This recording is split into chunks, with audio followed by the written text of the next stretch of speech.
Você que trabalha com vendas, com certeza você já sabe que eu vou ficar aqui falando um monte de palavras persuasivas para te fazer ficar aqui até o final do vídeo, mas a decisão é toda sua. Só que a gente vai falar hoje sobre o setor que está diretamente ligado à geração de lucro da sua empresa. Se eu fosse você, eu ficaria. E para isso, eu trouxe um especialista. O cara é...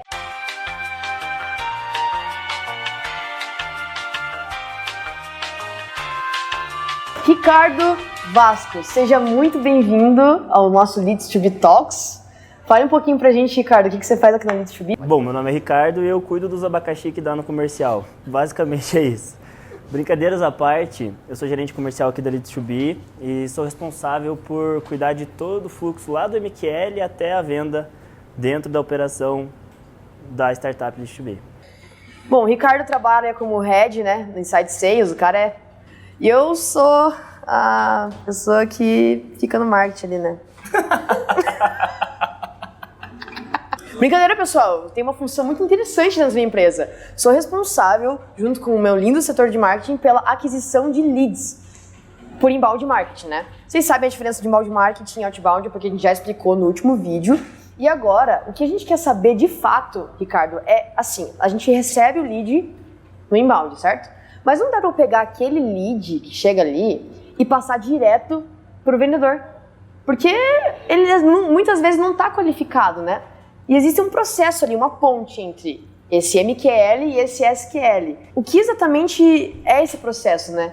O que é o tal do MQL que você falou e como ele passa para SQL de uma forma inteligente, né? De forma estratégica, sem que chegue muito lixo pro vendedor e ele perca muito tempo na ligação, né? Eu acho que você tocou no assunto principal, Bia.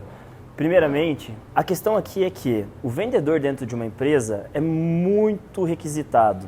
Um bom vendedor é muito difícil de achar no mercado. Você usar o tempo de um bom vendedor para qualificar um lead é desperdício. Esse cara, ele é bom em fechar contrato. Esse cara, ele tem técnica de venda, de persuasão. Esse cara, ele tem que ficar 100% dele focado somente em fechar negócio para a empresa. Então, assim, o marketing, ele através do inbound, como você falou, e propagandas, etc., ele traz vários possíveis leads, né? Ele traz vários MQLs, que são pessoas que se interessaram pelo teu produto ou serviço de certa forma. A questão é que, dentro dessa atração de MQLs, existe muita coisa que chega que é considerada lixo. Gente que não tem potencial de fechar negócio com a nossa empresa. Qual que é a função do SDR, Bia? É identificar esses caras.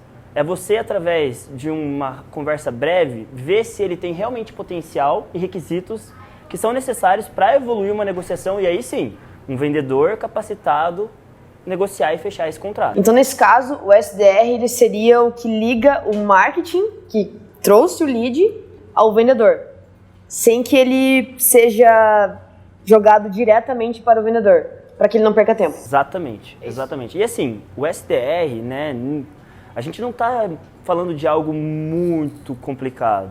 O SDR ele precisa ser uma pessoa comunicativa e ele precisa ser uma pessoa proativa. Ele vai fazer muitos contatos, ele precisa ter uma boa dicção, mas, a princípio, ele precisa mais do que tudo ter vontade. Vontade de fazer vários contatos, de entender quem é qualificado e passar aquilo que é bom pro vendedor e aquilo que não é bom descartar, deixar de lado. Se for para pensar, o SDR é o principal gerador de negócios, né? Porque ele é o cara que vai falar com aquele possível cliente e vai dizer, não, ele pode, ele tem o poder de compra, vamos dar atenção, vamos colocar os nossos olhos nele, né? Então é uma função bem interessante dentro da empresa, né? E não é tão comum. Nem todas as empresas, por incrível que pareça, tem um SDR, o que a gente chama também de pré-venda, né? Exato. Então, SDR é um nome um pouco mais gourmetizado, né, para pré-venda, mas não é uma função que as pessoas costumam olhar e ver, pô, cara, isso é necessário para o meu negócio. E, na verdade, é muito importante, porque justamente o fato de que o seu vendedor tem que estar focado 100% em vender. A gente tem até um texto no nosso blog que fala justamente que o seu vendedor deveria estar vendendo. E parece estranho, né? Pô, óbvio que deveria estar vendendo. Não tão óbvio assim. Se fosse óbvio, todo mundo estaria fazendo, mas nem todas as empresas têm esse processo de SDR, né? É bem isso. E assim, dentro das funções que o SDR pode ter, existem diferentes níveis, tá? Basicamente, nível inicial é o quê? É um cara que vai fazer um checklist ali que a empresa entende como necessária para fechar negócio e ele vai saber se aquele MQL tem essas características, tendo elas, ele passa para o vendedor fazer uma negociação. Esse seria o estágio inicial. Na Leads to Be, a gente vai muito além disso. Vale a pena eu explicar para eles? Vale, pode falar. Legal. Então, dentro da Leads to Be, o que a gente faz? Mais do que simplesmente entender se aquele lead é desqualificado ou não, a gente vai qualificar ainda mais. A gente vai dar o caminho do sucesso para o vendedor. Então, dentro da Leads to Be, o SDR ele é responsável por identificar o perfil comportamental daquela pessoa, entender qual que é a linguagem que ela usa, quais são as dores que a empresa tem para procurar aquela solução.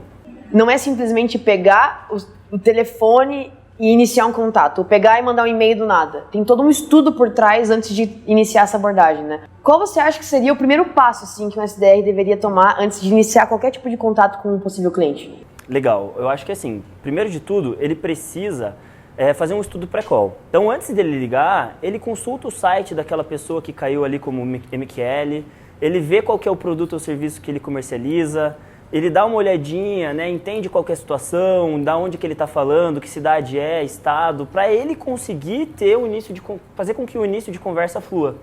Além disso, a gente também pode entender qual é o segmento que aquela empresa está. Por quê, Bia? Porque se a gente pegar todas as indústrias do Brasil, a gente consegue ver similaridades entre elas. A gente consegue identificar que dentro das indústrias, a gente tem possíveis pontos de melhoria em comum. O que é completamente diferente, por exemplo, do segmento de telecom ou confecção. Sim. Ou qualquer outro segmento. Então, dentro dos segmentos, existem diferentes dores, diferentes necessidades, diferentes formatos que a gente mapeando isso que é conhecido como persona, a gente consegue desenvolver melhor essa conversa. Então você diria que é um mapeamento de persona mesmo, né? Exatamente. É porque realmente não faz sentido. Se o teu negócio visa trazer uma solução para uma empresa, você tem que saber que solução você está trazendo. Senão, você não está se importando em trazer uma solução, né? Então, só pegar um e-mail e mandar com cópia para várias pessoas, vários contatos, sem realmente entender qual é a dor, o que aquela pessoa, aquela empresa realmente precisa, não vai fazer sentido, não vai funcionar. E aí, até a chance de você fechar isso e converter isso em venda diminui. Porque se não comunica, se o cara olha pro teu negócio e fala, não, o que vocês têm para me oferecer, não tô sentindo necessidade disso. Prejudica você e prejudica ele. Você por não estar assinando uma necessidade e ele por não ver que tem uma necessidade que você pode atender. Tem uma brincadeira para fazer aqui. Vamos lá, vamos supor que você seja uma CEO, certo? Você vai gostar de um tipo de conversa mais descontraído ou um tipo de conversa mais formal, mais sério? Uma conversa mais descontraída. Exatamente. Comunica comigo, né? Exatamente. Então a função do SDR é também entender qual que é a linguagem que ela é atraída. A Bia é uma pessoa criativa. Ela é uma pessoa que gosta desse tipo de linguagem. O SDR ele tem a função de comunicar ao vendedor de que a Bia tem esse tipo de linguagem para que quando o vendedor seja acionado e vá negociar com esse cara, ele consiga usar dessa linguagem para gerar um rapport e uma empatia com a Bia. Então assim, o que a gente precisa entender é que existem pessoas que são mais objetivas, existem pessoas que são mais criativas, existem pessoas que são mais sentimentais e pessoas que são mais ligadas a processo. Se o SDR, em um nível de maturidade enorme, conseguir identificar o perfil dessa pessoa e passar isso para o vendedor vai ter muita facilidade em conduzir uma negociação. E a tendência é que ele tenha mais facilidade em conduzir para um sim, né? Esse é o objetivo dele. Claramente agora a gente consegue perceber a diferença entre o Cold Call 1.0 e o 2.0, né? Exatamente. Então assim, imagine, né? Você tem o teu negócio. Pô, talvez o teu sonho seja esse teu negócio. Pô, se alguém liga e quer conversar comigo sobre o meu negócio, mesmo que eu não tenha tempo, a chance de eu querer conversar com essa pessoa é bem grande. Daí vem a importância do estudo pré-call. Então, quando você tem uma habilidade, tem um nível de informação sobre a tua empresa, sobre o teu produto, você gosta de bater papo com ela. E ao bater esse papo, fica muito mais fácil de você desenvolver essa qualificação. Você pegar a linguagem, você pegar as características, você ver se a empresa que você está negociando tem de fato os critérios necessários para passar para o vendedor. Perfeito. E qual que é a rotina dos teus SDRs, assim, Ricardo? Vocês estipularam alguma rotina certinha? Tipo, esse horário a gente faz isso e tal, e daí a gente segue a ligação dessa forma? Como funciona? Legal, Bia. Legal porque hoje, agora há pouco eu tive uma reunião com eles onde a gente realinhou o processo deles, a rotina deles do dia a dia. Claro, né? Quando a gente fala de rotina, a gente não pode levar em consideração que vai funcionar para todo mundo. Mas a gente precisa se organizar, a gente precisa entender qual que é o modelo mais assertivo e deixar pequenas flexibilidades para quem tem um perfil diferente. Dentro da Leads2B, eu posso falar com propriedade. A gente tem aqui o horário onde eles focam em mandar e-mail, conversar por WhatsApp, confirmar consultorias. A gente tem um horário onde eles vão buscar reuniões pro vendedor e a gente tem um horário onde eles vão fazer outras atividades. E a pergunta que não quer calar, Ricardo. Como faz para ganhar dinheiro sendo SDR? Como que eles ganham, cara?